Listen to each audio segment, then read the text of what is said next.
நான் இப்போ ஒரு 1 வீக்கு முன்னாடி ஒரு புத்தகம் படித்தேன். அந்த புத்தகம் பார்த்தீங்கன்னா 10,000 மைல் அப்படின்னு சொல்லிட்டு இறையன்போட புத்தகம்.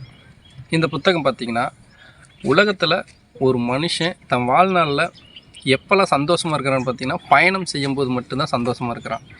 ஸோ பயணத்தை பற்றி ஒரு முழு கட்டுரை தொகுப்பு பார்த்தீங்கன்னா அந்த 10,000 மைல் அப்படிங்கிற புத்தகத்தில் தான் இருக்குது. ரொம்ப அற்புதமான புத்தகம். பயணம் பார்த்தீங்கன்னா ஒரு மனிதனை ரொம்ப மகிழ்ச்சியான தருணத்தை உருவாக்குது. ஸோ அவனோட தேடலை உருவாக்குது.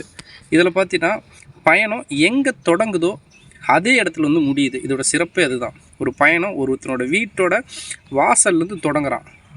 ஓகே, அதோட முடிவு பார்த்தீங்கன்னா தன்னோட வீட்டே வந்து அடைஞ்சிட்றான்.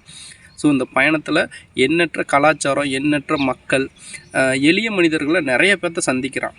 ஸோ நம் வாழ்க்கையில் எளிய மனிதர்களோட பேரன்பை நம்ம சேமிக்கணும் அல்லது அந்த நினைவுகள்லாம் வச்சுக்கணும் அப்படின்னா நம்ம இந்தமாரி பயணங்கள் மேற்கொள்ளணும். அப்படி பயணங்கள் மேற்கொள்ளணும்னா ஒரு அற்புதமான புத்தகம் 10,000 மைல் அப்படிங்கிற புத்தகம். ஸோ நீங்களும் வாங்கி வாட்சி பாருங்கள். எனக்கு ரொம்ப பிடிச்ச புத்தகம். So you will try. Thank you.